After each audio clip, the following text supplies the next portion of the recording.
দেখুন আমি যে কলই শাকটা কেটেছিলাম একদম ঝিরিঝিরি করে কেটে নিয়েছি, এই যে। আর এদিকে সিমটাও আমি ধুয়ে পরিষ্কার করে নিয়েছি, সিমটাও কেটে ধুয়ে পরিষ্কার করে নিয়েছি। কলই শাকটা দেখুন কতটা ঝিরিঝিরি করে কেটেছি। দেখুন এদিকে আমি কিছুটা ফোড়নের সর্ষে দিয়েছি, সর্ষেটা দিয়ে আমি ছড়া দিয়ে ঢাকা দিয়ে দিয়েছি।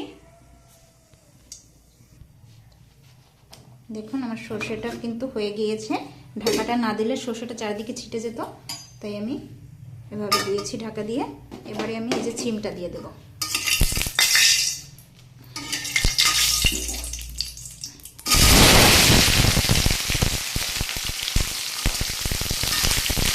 সিমটা দিয়ে কিছুক্ষণ নাড়াচাড়া করে নেব। সিমটা হাফ যখন ভাজা হবে তখন আমি কলই শাকটা দেবো। দেখুন সিমটা দিয়ে একটু লবণ দিয়ে নাড়াচাড়া দিয়ে আমি এবার সিমটাকে একটু ঢাকা দিয়ে দিচ্ছি, এটা একটু হোক, তারপরে আমি কলই শাক দিয়ে দেবো, খেসারি কলই শাক। দেখুন এই শাকটা, দেখুন সিমটা কিন্তু আমার হাফ হয়ে গিয়েছে, কিছুটা মজেও এসেছে।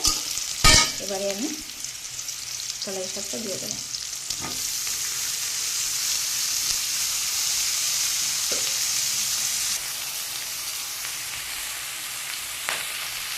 দেখুন শাকটা দিয়ে এবার নাড়াচাড়া করে দেবো, ভালো করে নাড়তে হবে। এই শাক দেওয়ার পরে নাড়া বন্ধ করা যাবে না, তাহলে নিচে লেগে গেলে আর খেতে ভালো লাগবে না।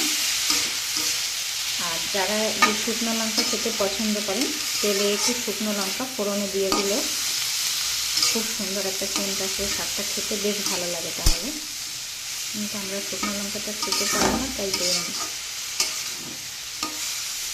দেখুন এটা নাড়তে নাড়তে একদম আঠো আঠো হয়ে যাবে, একটা দলার মতো পাকিয়ে যাবে, তখন বুঝতে হবে শাকটা হয়েছে। আর এই শাক হতে খুব বেশি সময় লাগে না। দেখুন কালারটা কিন্তু চেঞ্জ হয়ে গেছে।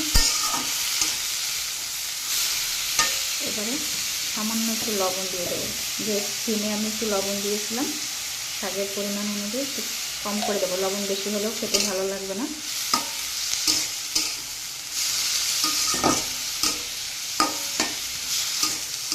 এটাকে নাড়াচাড়া দিয়ে একটু সময় ঢেকে দেবো।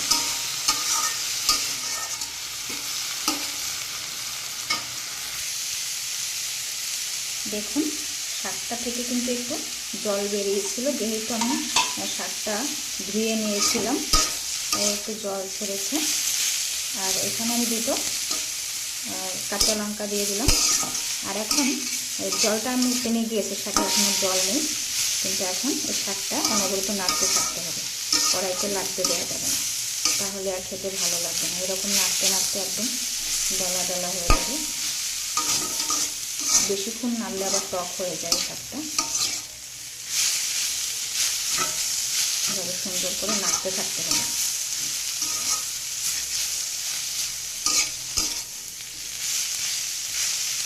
দেখুন আজকে কিন্তু দলা পাকাচ্ছে, এই যে এরকম করে দলা পাকালে শাকটা নামিয়ে নেব।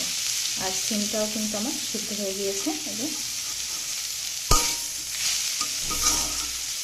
বেশি সিদ্ধ হয়ে গেলে সিমটা ভালো লাগবে না, একটু এরকম থাকবে, এটা মুখে দিলে একটু মিষ্টি মিষ্টি লাগবে, খেতে বেশ ভালো লাগবে। এই যে খুব নাড়াচাড়া দিতে হবে শাকটা, এভাবে করে আবার সামনে নেব, আবার পিছনে নেব, তাহলে পরে শাকটা খেতে ভালো লাগবে।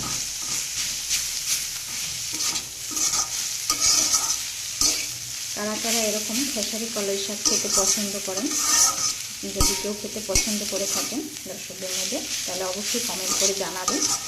আর এরকম সিম দিয়ে ভেজে খেতে কিন্তু খুবই ভালো লাগে। আর যদি এই শাক রান্নার ভিডিওটি কারোর ভালো লেগে থাকে, অবশ্যই চ্যানেলটি লাইক সাবস্ক্রাইব শেয়ার করে দেবেন। আর ভিডিওটি দেখার জন্য সকলকে অসংখ্য ধন্যবাদ। এই যে দেখুন শাক কিন্তু আমার প্রায় হয়ে গিয়েছে, আর 2-1 মিনিট নেড়ে চেড়ে নামিয়ে নেব। খুব নাড়তে হবে শাক, নাড়া বন্ধ করা যাবে না একদম। আর শুধু শাক হলে সেটাও রান্না করা যায়, কিন্তু আমার শাকের পরিমাণটা কম ছিল, যেহেতু আমরা কিনে আনি, দুই আটি শাক 40 টাকা কিনেছি, তার কতটুক হয়েছে, এর সাথে একটু সিম দিলাম। আর সিম দিয়ে করলেও খেতে খুব সুস্বাদু হয়। এবারে শাকটা আমি নামিয়ে নেব। এই যে দেখুন দলা দলার মতো হয়ে গেছে। এই যে এবার শাকটা নামিয়ে নেব। তা আজকে এই পর্যন্তই। সকলে ভালো থাকবেন, সকলের জন্য রইল শুভকামনা। নমস্কার।